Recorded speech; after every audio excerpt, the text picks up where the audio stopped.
Hello everyone. क्या आप भी इंग्लिश के मास्टर बनना चाहते हैं? क्या आप भी मेरी तरह फ्लुएंट इंग्लिश बोलना चाहते हैं? जब आप इंग्लिश बोले तो लोग कहें कि वाह, कितनी बढ़िया इंग्लिश बोलता है, लेकिन कंफ्यूजन है कि इंग्लिश की शुरुआत कहाँ से करें। तो दोस्तों, दिक्कत कहाँ आती है? दिक्कत आती है डे वन में। यानी कि हम सभी इंग्लिश सीखना चाहते हैं, लेकिन शुरुआत कहाँ से करें ये समझ में नहीं आता है। तो मैं आपको बताऊंगा कि अगर आपको इंग्लिश के बारे में कुछ भी नहीं पता है, या हो सकता है कि थोड़ी बहुत इंग्लिश आपको आती है, आप इंग्लिश को समझते हैं लेकिन आप बोल नहीं पाते हैं, तो मैं इस वीडियो में आपको बताऊंगा कि आपको डे वन में क्या पढ़ना चाहिए, यानी कि शुरुआत कहां से करनी चाहिए। एक बात ध्यान रहे, चाहे आपको कितनी भी इंग्लिश आती हो, अगर आपका फंडामेंटल, अगर आपका बेसिक्स स्ट्रांग नहीं है तो आप फ्लुएंट स्पीकर कभी नहीं बन सकते। तो सही, कई बार गलती हम क्या करते हैं, हम बीच में से पढ़ना शुरू कर देते हैं। कोई बोलता है अरे इंग्लिश सीखना है, टेंसेस सीख लो, बस टेंसेस आ जाएंगे, इंग्लिश बोलना आ जाएंगे, लेकिन दैट इज रॉन्ग। कोई बोलता है मोडाल्स पढ़ लो, तो आप मोडाल्स पढ़ लेते हैं। कोई बोलता है पैसिवाइज पढ़ लो, तो आप पैसिवाइज पढ़ लेते हैं। Means you do not know that what is the right beginning. And today I am here to tell you कि इंग्लिश बोलने की शुरुआत आपको यहां से करनी चाहिए, एकदम बेसिक से, एकदम जीरो से। तो अगर आप भी इंग्लिश बोलने की शुरुआत बिल्कुल जीरो से करना चाहते हैं तो ये है मेरी 15 मिनट की सीरीज, जहां पर मैं आपको रोज 15 मिनट का एक वीडियो डालूंगा और आपको बताऊंगा कि कैसे 15 मिनट में फास्ट तरीके से आप इंग्लिश बोलना सीख सकते हैं। लेकिन अगर आप ये वीडियो देख रहे हैं और क्विक इंग्लिश लर्नर बनना चाहते हैं तो कमेंट करके लिखिए I am ready to improve English in 15 minutes. ठीक है? और अगर आप नए हैं, लाइक, सब्सक्राइब और शेयर कर दीजिए। देखिए, सबसे पहली बात हमें समझना पड़ेगा कि जो इंग्लिश है ना बेटा, वो कहां से बनी। तो इंग्लिश बेसिकली बनी है अल्फाबेट से। हमारे अल्फाबेट्स कितने होते हैं? हमारे पास 26 अल्फाबेट्स होते हैं। कितने होते हैं? जैसे हिंदी में अनार का, आम का, इमली का, ई का होता है, आ ई क ख ग। उसी प्रकार इंग्लिश में टोटल 26 लेटर्स है, जिन्हें हम बोलते हैं ABCD। और ABCD से लगाकर ये Z तक चलते हैं, जिसे जी भी कहा जाता है। अब ये जो 26 लेटर्स है, इनको बेसिकली हमने दो भागों में डिवाइड कर दिया। अब बिल्कुल बेसिक से समझना, ध्यान समझना, क्योंकि यही नहीं पता होता है और हम सीख नहीं पाते। जो लेटर्स होते हैं 26 लेटर्स, जिन्हें हम A to Z कहते हैं, इन A to Z को हम दो प्रकार से इंग्लिश भाषा में यूज करते हैं। एक तो लिखते हैं यानी रिटन में, और एक बोलते हैं यानी ओरल में। कई बार ये मिथ होता है कि हम सिर्फ इंग्लिश को या लैंग्वेज को सिर्फ बोलने के दृष्टिकोण से देखते हैं, लेकिन भाषा का यूज केवल बोलने में नहीं होता है, लिखने में भी होता है, राइटिंग में भी होता है। अगर आप किसी जॉब के लिए जाते हैं, आपको कहा कि भाई एक एप्लीकेशन लिखो, जॉब एप्लीकेशन, आप नहीं लिख पाते। क्यों? क्योंकि आपने कभी राइटिंग की प्रैक्टिस की नहीं। इसलिए जितनी स्पीकिंग इंपॉर्टेंट है उतनी ही राइटिंग इंपॉर्टेंट है। और रिटन इंग्लिश को, जो ये A to Z वाले लेटर्स है ना, तो रिटन इंग्लिश को हमने दो भागों में डिवाइड किया है। या तो हम लेटर्स को कैपिटल फॉर्म में लिखते हैं, जैसे ABCD यानी बड़े अक्षर, और या तो हम लेटर्स को स्मॉल फॉर्म में लिखते हैं, यानी कि ये छोटा है, छोटा बी, छोटा सी। तो लिखने के आधार पर जब भी whenever you right any word, आप उसमें दो वर्ड्स का कॉम्बिनेशन लिखते हैं। जैसे मैंने एक वर्ड लिखा, मैंने लिखा पेन। अब यहां पर जो मैंने पेन लिखा, इस पेन में मैंने दो प्रकार के लेटर्स का यूज किया। एक तो मैंने P लिखा, ये P क्या है? कैपिटल है। और एक मैंने L लिखा, और ये N क्या है? स्मॉल है। Did you understand? तो जितनी भी इंग्लिश आप लिखते हैं, या तो आप स्मॉल लेटर्स में लिखते हैं या कैपिटल लेटर्स में लिखते हैं। बस यहां पर इतने समझने योग्य बात है कि जब किसी सेंटेंस की शुरुआत आप करते हैं, तो सेंटेंस की शुरुआत में जो पहला वर्ड होता है, उसका पहला लेटर हमेशा कैपिटल होता है, बाकी सारे स्मॉल हो सकते हैं। यानी कि अगर मैं यहां पर आपको समझाऊं, तो यहां पर देखिए, बिल्कुल बेसिक से पढ़ा रहा हूं, लाइक करते जाइए, सब्सक्राइब कर दीजिए। जैसे मैंने कहा कि ही इज स्मार्ट, मैंने बोला वो बहुत स्मार्ट है, बहुत स्मार्ट है। तो यहां पर पूरे सेंटेंस में 3 वर्ड्स हैं, 1 2 3, लेकिन पहला वर्ड का पहला लेटर H, वो मैंने किस में लिखा है? कैपिटल में लिखा है। तो जब भी कोई सेंटेंस आप लिखते हैं उस सेंटेंस के पहले वर्ड का पहला letter should be in capital. तो बस हमें इतना ध्यान रखना है। लेकिन असली पिक्चर यहां पर आती है, अगर आप इंग्लिश को स्पीकिंग के फॉर्म में सीख रहे हैं, यानी कि बोलने के फॉर्म में सीख रहे हैं, तो आपको पता होना चाहिए कि ये 26 लेटर्स को हमने 2 भागों में डिवाइड किया है। इसमें से 5 वोवेल होते हैं और बाकी बचे हुए कॉन्सोनेंट होते हैं। अब 5 वोवेल्स कौन से होते हैं? ए, ई, आई, ओ, यू। इनको वोवेल क्यों कहा जाता है? अगर आपको पता है तो वीडियो को पॉज करके बताइए। अगर आप मेरी जो 60 दिन की क्लास है शाम को 7 बजे वाली, अगर वो अटेंड करते तो यू नो, बट नहीं पता तो मैं बताता हूँ। ये ए, ई, आई, ओ, यू को वोवेल इसलिए कहा जाता है क्योंकि इनको बोलते समय हम अपने किसी भी आर्टिकुलेटरी पार्ट का यूज नहीं करते हैं। जैसे ए बोलेंगे तो सीधा हवा निकलेगी, हम किसी भी लिप्स का, टंग का, टिथ का यूज नहीं करते। ओ सीधा हवा निकल रही, ई सीधी हवा निकल रही। तो जिन लेटर्स को बोलते समय हम सीधी हवा पास कर देते हैं, उनको चेंज नहीं करते हैं, उनको कहा जाता है वोवेल। और कॉन्सोनेंट किनको कहा जाता है? जिनको बोलते समय हम अपने होठों का, दांतों का, जबान का, हार्ड पैलेट, सॉफ्ट पैलेट का यूज करते हैं। प तो मैंने यूज किया अपने लिप्स का, इस तरीके से। तो 2 तरीके से बोलते हैं इनको, इन 26 लेटर्स को। अब आपको यहां समझना पड़ेगा कि वोवेल्स कितने होते हैं? टोटल 5 होते हैं। कॉन्सोनेंट्स कितने होते हैं? टोटल 21 होते हैं। वैसे BC होते हैं क्योंकि इसमें से जो Y होता है इसको हमने माना है सेमी वोवेल।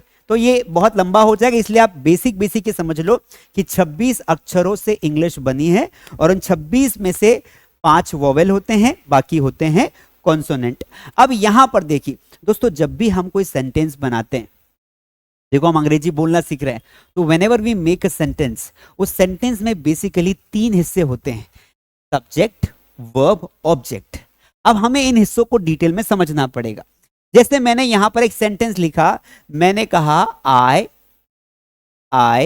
गो होम, मैं घर जाता हूं। यहां पर इस पूरे सेंटेंस में 3 पार्ट हैं और ये पूरी की पूरी इंग्लिश इन 3 पार्ट का खेल है। यहां पर जो आई है ना, इसे माना जाएगा सब्जेक्ट। जो सेंटेंस में बोलने वाला होता है, कर्ता होता है, उसे सब्जेक्ट कहा जाता है। और जो कर्ता जो काम करता है, यानी कि जो सब्जेक्ट जहां पर जा रहा है, कोई डेस्टिनेशन, कोई ऑब्जेक्ट, कोई वस्तु, वो आपको यहां पर आएगी, तो ये कहलाएगा आपका ऑब्जेक्ट। और ये जो बीच का होता है, जो इन दोनों को जोड़ता है, उसे कहा जाता है वर्ब, यानी कि क्रिया। समझ में आई बात? तो जितने भी सेंटेंसेस आप बोलते हैं उन सब में ये सब्जेक्ट, वर्ब, ऑब्जेक्ट का आपका कॉम्बिनेशन होता है। अब आप बोलोगे सर ये सब्जेक्ट कितने प्रकार के होते हैं? ये जो सब्जेक्ट है यहां पर कितने प्रकार के वर्ड्स आ सकते हैं? तो आपको समझना पड़ेगा कि यहां पर या तो नाउन आ जाएगी या फिर आ जाएगी प्रोनाउन। नाउन यानी कि किसी का नाम, राजू गोज टू स्कूल, तो राजू सब्जेक्ट बन गया। पर राजू अगर नाम नहीं आया तो कितने प्रकार के सब्जेक्ट्स आ सकते हैं? तो सब्जेक्ट्स बेसिकली हमने 2 प्रकार के होते हैं, बहुत बेसिक पढ़ा रहा हूं, ही, शी, इट, नेम और कोई सिंगुलर वर्ड। जैसे यहां पर राजू आ गया तो ये सिंगुलर वर्ड हो गया, ये सब्जेक्ट्स होते हैं। और प्लूरल सब्जेक्ट्स होते हैं आई, यू, दे, वी और कोई प्लूरल वर्ड्स। प्लूरल वर्ड्स यानी कि रानू और रेखा, रानू और रेखा, ये आपके हो गए प्लूरल वर्ड्स। तो सब्जेक्ट्स होते हैं बेसिकली, वो हम मेन सब्जेक्ट्स देखें तो वो 7 प्रकार के होते हैं और हमें इनके मीनिंग पता होना चाहिए। तो हम यहां पर देखेंगे कि जो सब्जेक्ट होता है, बिल्कुल बेसिक से पढ़ा रहा हूं, 15 मिनट का सेशन होगा। अगर आपको ये सेशन, अगर आपने इस सेशन को 1000 लाइक्स दिए तो मैं इसका पार्ट 2 लाऊंगा, यानी कि 15 मिनट रोज आपको ऐसे पढ़ाऊंगा और आपकी इंग्लिश 1 घंटे के बजाय 15 मिनट पे इंप्रूव हो जाएगी। लेकिन लाइक करना है, शेयर करना है। 1000 से ऊपर लाइक जाएंगे तो ही मैं इसका पार्ट 2 लाऊंगा। बिल्कुल बेसिक से 15 मिनट में समराइज कर दूंगा। अब ये जो सब्जेक्ट होता है बेटा, ये यहां पर हमने देखा जो सिंगुलर होता है वो कौन कौन सा होता है? ही, यहां लिख देते हैं ही, शी, इट या फिर कोई नेम।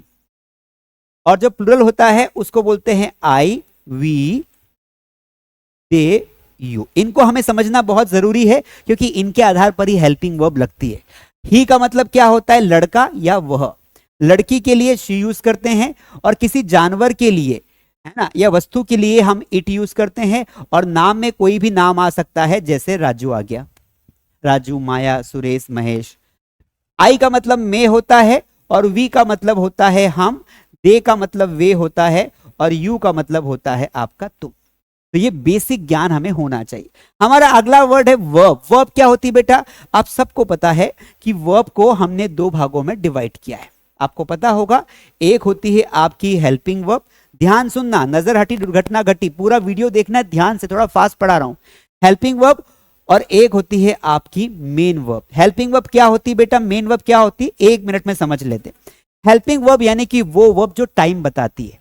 जैसे आपने देखा इज एम आर, ये पढ़ा होगा ना, टेंसेस की जितनी भी वर्ब्स हैं वो हैज, हैव। अगर हम पास्ट में बात करें तो डिड या वॉज, वर, फ्यूचर में विल, ये सारी की सारी हेल्पिंग वर्ब होती है। और मेन वर्ब की बात करें तो मेन वर्ब बेटा 5 फॉर्म में होती है, V1, V2, V3 और V5। तो हमने डाल दिया V1, V2, V3, V4 और V5। अब यहां पर देखो जो मेन वर्ब होती है उसको समझो। जैसे एक वर्ब है गो, तो गो का मतलब होता है जाना। जब सब्जेक्ट यानी कि कोई काम करता है तो वो वर्ब के थ्रू ही करता है, तो गो। सेकेंड फॉर्म क्या हो जाएगा बताओ? वेन। थर्ड फॉर्म क्या हो जाएगा? गोन। फोर्थ फॉर्म क्या हो जाएगा? गोइंग। और फिफ्थ फॉर्म क्या हो जाएगा? गोज। तो इन फॉर्मों का उपयोग हम अंग्रेजी बोलते समय अलग अलग काम के लिए करते हैं। इन 5 फॉर्मों को आपको याद रखना है। अब आपके मन में सवाल आया कि सर एक अच्छी इंग्लिश बोलने के लिए, अच्छी भाषा बोलने के लिए कितनी वर्ब्स की फॉर्म याद होनी चाहिए? मेरा आंसर है बेसिक इंग्लिश बोलना है तो आपको 200 वर्ब याद होनी चाहिए, और अगर आपको एडवांस इंग्लिश बोलना है तो आपको 500 वर्ब याद होनी चाहिए। अब बताइए आप कि अगर आपको नॉर्मली काम चलाओ अंग्रेजी बोलनी है तो 200 वर्ब याद कर लो, एडवांस बोलनी है तो 500 याद कर लो। सर वर्ब कहां मिलेगी? बेटा वर्ब मिलेगी हमारी इस पुस्तक में, इस बुक में। आप इस बुक को बाय कर सकते हैं। बुक का नाम है मास स्पोकन इंग्लिश बुक, ये फ्लिपकार्ट अमेजॉन पे अवेलेबल है। तो आप चाहें तो इस बुक से ले सकते हैं या फिर टेलीग्राम ऐप पर जुड़ जाइए, वहां पर हम आपको शेयर कर देंगे लिस्ट। तो ये हो गया वर्ब। और ऑब्जेक्ट मतलब होता है, ऑब्जेक्ट मतलब होता है, यहां पे हम लोग, ऑब्जेक्ट का मतलब होता है किसी चीज का नाम, जो घर है, पानी है, कोई भी आ सकता है। तो इस तरीके से एक सेंटेंस बेटा बनता है। अब यहां पर हम देखते हैं कि हमें अगर डे 1 से शुरुआत करनी है, पहले हमें क्या करना है? 5-10 मिनट में हमें बेसिक कंसेप्ट पढ़ना है। मैं फिर बता रहा हूं, गलती क्या करते हैं? सीधा बीच में से पढ़ना शुरू करते हैं, एंड दैट क्रिएट्स प्रॉब्लम। आपने कंसेप्ट समझ लिया कि अल्फाबेट 26 होते हैं, उनको 2 भागों में बांटा, रिटन में, ऑरल में। फिर सर ने बताया सब्जेक्ट वर्ब ऑब्जेक्ट क्या होता है। हमने 2 कंसेप्ट समझ लिए कि सेंटेंस बनता कैसे है। अब हम समझेंगे कि अगर हमें डे 1 से बेसिक सेंटेंसेस बोलने की शुरुआत करनी हो तो आपको शुरुआत करनी चाहिए हैव से। सबसे इजी सेंटेंस हम सभी बच्चों को यहीं से पढ़ाते हैं। अगर कोई भी बच्चा आता है कि सर मुझे अंग्रेजी में कुछ नहीं पता है, जीरो हूं मैं, तो मैं बोलता हूं यहां से सीखेंगे अंग्रेजी, हैव से पढ़ेंगे। तो पहले हम उसे कंसेप्ट पढ़ाते हैं, उसके बाद हैव से शुरू करते हैं। बेटा हैव का मतलब होता है लीजिए, याद कर लिया। अब हैव के साथ आप जो भी ऑब्जेक्ट लगाएंगे तो वो लीजिए हो जाएगा। मैंने कहा हैव पेन, तो पेन लीजिए हो जाएगा। जैसे पानी लीजिए, लीजिए के लिए क्या लगाओगे आप? लीजिए के लिए लगाओगे आप हैव, और पानी के लिए क्या लगाओगे? सबको पता है वाटर। सेंटेंस क्या बन गया? Water, have water. कितना आसान है। थोड़ा ब्रेक लीजिए, आप लीजिए के लिए क्या लगाओगे? हैव। अब थोड़ा ब्रेक, इसे क्या बोलेंगे? तो have some break, have some break. इस तरीके से बनाएंगे। कुछ फल लीजिए, पहले लगाएंगे हैव, और उसके बाद कुछ फल को क्या बोलेंगे? Some fruits. तो यहां बोलेंगे सम फ्रूट्स, यही बोलेंगे ना, सम फ्रूट्स। कुर्सी लीजिए तो कुर्सी को बोलेंगे हैव, और कुर्सी को लीजिए को बोलेंगे हैव, कुर्सी को बोलेंगे चेयर, हैव चेयर। कुछ मिठाई लीजिए, कैसे बोलेंगे? Have some sweets. यानी कि अगर 5वीं का पप्पू है और 6ठी की मुन्नी है, अगर आप उसको इस तरीके से सिखाते हो तो समझ में आता है, आपको भी समझ में आ रहा हो। तो यहां से शुरू करनी। अब आप उसे हैव के बहुत सारे एग्जाम्पल दे दीजिए। अब हमें क्या करना है? डे 1 में सबसे पहले उन छोटे छोटे सेंटेंसेस को हमें बोलने की कोशिश करना है, बनाने की कोशिश करनी है, जिनका यूज हम अपने घर पर करते हैं। जैसे घर पर हम जाते हैं तो हमारे घर वाले बोलते हैं, पापा बोलते हैं मुझे पानी दे दो, बच्चा बोलता है मम्मा मुझे खाना दे दो। तो मुझे दे दो, इसे बोलते हैं गिव मी। याद कर लो, रट्टा मार लो, गिव मी। और गिव मी के बाद आपको लगाना है केवल ऑब्जेक्ट। समझ में आई बात? जैसे आपने कहा मुझे पानी दीजिए, तो आप सिंपली गिव मी तो यहां पर फिक्स कर दीजिए, गिव मी। अब आपने बोला पानी, तो गिव मी वाटर, मुझे पानी दीजिए। मुझे आपका फोन दीजिए, तो पहले गिव मी तो यहां पे फिक्स कर लो, और आपका फोन तो इसे बोलेंगे योर फोन। मुझे एक मौका दीजिए तो कैसे बोलेंगे, गिव मी। पहले आपने लिख दिया गिव मी, एक मौका, a chance, give me a chance. मुझे थोड़ा समय दीजिए, कैसे बोलेंगे, give me some time, give me some time, मुझे थोड़ा समय दीजिए। मुझे किताब दीजिए, कैसे बोलेंगे, गिव मी बुक, मुझे किताब दीजिए। क्या हम ऐसे 10-20 सेंटेंस और नहीं बना सकते हैं? आपको पूछ रहा हूं, can we make 10 to 20 sentences like this? For example, मुझे कुर्सी दीजिए, गिव मी चेयर। मुझे तुम्हारी किताब दीजिए, गिव मी योर बुक। मुझे क्या दीजिए, मुझे कपड़े दीजिए, गिव मी क्लोथ्स। मुझे ज्ञान दीजिए, give me knowledge. You can make many sentences. तो हमने पहले हैव देखा, फिर गिव मी देखा, अब हम देखते ब्रिंग। ब्रिंग का मतलब होता है लाओ, किसी चीज को लाओ। ऐसे छोटे छोटे सेंटेंस हम सीखेंगे। आगे ब्रिम लगाया, पीछे ऑब्जेक्ट, जो भी लाना हो उस ऑब्जेक्ट का नाम आपको यहां लिखना है। कुर्सी लाओ, पहले यहां पे लिख दो ब्रिंग, ब्रिंग अ चेयर, कुर्सी लाओ। घर में मेहमान आते हैं तो हम किसी को बोलते हैं कुर्सी लाना, ब्रिंग अ चेयर।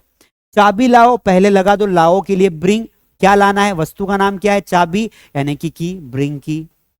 अपना बैग लाओ, पहले लगा दो ब्रिंग, और अपना बैग यहां लिख दो your bag, bring your bag.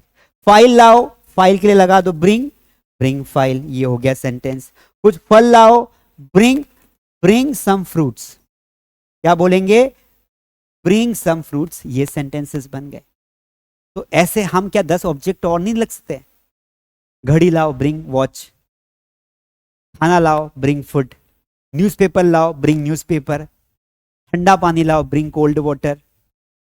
समझ में आई, बात नहीं आई? डे 1 से आप शुरुआत यहां से करें। तो जिस होता क्या है, जब हम स्टार्टिंग में थोड़ा सा इजी पढ़ते हैं ना, हमारा कॉन्फिडेंस बूस्टअप हो जाता है, हमारा कॉन्फिडेंस हाई हो जाता है, और पूरा खेल तो कॉन्फिडेंस का है। जब आपका कॉन्फिडेंस अच्छा हो गया तो इंग्लिश आगे जाके आपको अच्छी लगने लगेगी। पहले दिन आपको टेंस पढ़ने को बोल दिया टीचर ने, पहले दिन आपको पैसिव वॉइस पढ़ने को बोल दिया, पहले दिन आपको नाउन प्रोनाउन पढ़ा दिया, दिमाग खराब हो जाएगा आपका। आपको लगा यार बहुत टफ है यार। पर if you start from very zero, जैसे मैंने आज शुरू स्टार्ट किया कि बिल्कुल अल्फाबेट बताया, and then I told you कि ऐसे छोटे छोटे टॉपिक्स कवर करोगे, डे 1 में आपको ये पढ़ना चाहिए। और जब ये पढ़ोगे, ये पढ़ाओगे, मजा आ जाएगा। ऐसे हजारों प्रकार के पैटर्न है बेटा। अब वर्ब्स भी हमें याद होनी चाहिए। अब वर्ब्स नहीं याद होगी तो सेंटेंस नहीं बना पाएंगे। किसी ने बोला लाओ, तो लाओ को अंग्रेजी में क्या बोलते हैं, ब्रिंग बोलते हैं। अब ब्रिंग ही नहीं पता है, तो हमें थर्ड फॉर्म सेकंड फॉर्म रोज याद करना है। डे 1 से आपको 5-5, 5-5, 10-10 वर्ब याद करना है। रोज 10 वर्ब का टारगेट लो, और 10 वर्ब आप 30 दिन तक याद करो, 300 वर्ब याद हो जाएगी। बेसिक इंग्लिश आराम से बोल लोगे। Basic English. प्ले मतलब होता है खेलना, इसका सेकंड फॉर्म लिखो यहां पर प्लेड, थर्ड फॉर्म लिखो यहां पर प्लेड। टॉक मतलब होता है बात करना, इसका सेकंड फॉर्म लिखो टॉक्ड, और थर्ड फॉर्म लिखो टॉक्ड। वॉक मतलब होता है चलना, सेकंड फॉर्म लिखो वॉक्ड, और थर्ड फॉर्म लिखो वॉक्ड। अब ऐसी वर्ब जिनको केवल ईडी लगाने से उसका सेकंड या थर्ड फॉर्म बन जाता है, उन्हें रेगुलर वर्ब कहा जाता है। जिनको तुम इजी बोलते हो ना, उनको रेगुलर वर्ब कहा जाता है। लेकिन ऐसी वर्ब है ना, ऐसी वर्ब जिनका फॉर्म सेम होता है या अलग अलग होता है, जैसे ये सेम वर्ब्स हो गए। यहां पर देखो, जैसे बैट बैट बैट, कोई बदलना नहीं है। बैट मतलब शर्त लगाना, हर्ट मतलब चोट पहुंचाना, पुट मतलब रखना, सेट मतलब अरेंज करना, लेट मतलब होने देना। इनके सारे फॉर्म सेम है, तो आपको छटनी करनी पड़ेगी। एक होता है कट, शट, क्विट, हिट, ये सारे फॉर्म सेम है। कट मतलब काटना, सारे फॉर्म सेम है। इसके अलावा इरेगुलर वर्ब्स में क्या होता है, आप देखो यहां पर ले आया, अब ये लेट, लेट सेम अलग हो गया। फील, अब यहां पर देखो ईडी नहीं लग रहा है, फेल्ट और फेल्ट। कीप तो केप्ट और केप्ट। आपको ना वर्ब जब आप याद करोगे, आपको एक पैटर्न याद करना पड़ेगा कि कितनी वर्ब्स ऐसी है जिनमें ईडी लग रहा है, कितनी वर्ब्स ऐसी है जिनके तीनों फॉर्म समान है, कितनी वर्ब ऐसी है जिनमें तीनों फॉर्म अलग अलग है, जैसे गो, वेंट, गॉन, कम, केम, कम, तीनों फॉर्म अलग अलग है। तो ऐसी लिस्ट बनाकर आप याद करोगे, you will easily achieve your goal, that is to speak English. ये वर्ब्स याद कर लेना डे 1 में। और आपको मैं ना ये एक छोटा, क्योंकि देखो मैं लंबा नहीं खींच सकता, छोटा वीडियो है 15-20 मिनट का, अगर आपको अच्छा लगेगा तो इसका पार्ट 2 लाऊंगा, ठीक है? बस आपको बोलना है कि sir please continue this series, तो मैं कर लूंगा। आप अच्छी कमेंट लिखोगे तो मैं जरूर इसका पार्ट 2 लाऊंगा। अब देखो आपको क्या करना है, एक टारगेट दे रहा हूं। अगर आपको ये वीडियो देख के ऐसा लगा कि हाँ सर हम भी इंग्लिश सीख सकते हैं, हम भी करना चाहते हैं, तो इस वीडियो को यहाँ पर पोस्ट करो और इन सारी वर्ब्स के अलग अलग फॉर्म लिखो। जैसे सेल है तो इसका सेकेंड फॉर्म होता है सोल्ड, थर्ड फॉर्म होता है सोल्ड। ब्रिंग है तो सेकेंड फॉर्म होता है ब्रॉट और थर्ड फॉर्म होता है ब्रॉट। ठीक है, तो ये सारे के सारे जो 10 वर्ब्स है, इनके 10 वर्ब्स मैं आपको होमवर्क दे रहा हूं। ये होमवर्क आपको करना है, एक कॉपी में करना है। ठीक है, चाहो तो कमेंट में भी कर सकते हो। और अगर आपको ये वीडियो अच्छा लगा और आपको लगता है कि सर बहुत बढ़िया पढ़ाते हैं, तो आप हमारी ऑनलाइन क्लासेस में आ सकते हैं, जहां पर आप ज्वाइन कर सकते हैं हमारा प्रीमियम स्पोकन इंग्लिश कोर्स, जहां पर मैं आपको बहुत बेसिक से इंग्लिश पढ़ाना सिखाता हूं। तो अगर कोर्स ज्वाइन करना हो तो ऐप के लिंक, हमारे जो ऐप है उसके लिंक डिस्क्रिप्शन में है, या फिर स्क्रीन पर दिए गए नंबर पे कॉल करके आप जानकारी ले सकते हो। उम्मीद करता हूं ये वीडियो आपको पसंद आया होगा। कैसा लगा कमेंट करके ज़रूर बताना, और लाइक करना नहीं भूलना है, और प्लीज़ सब्सक्राइब कर देना। Thank you so much.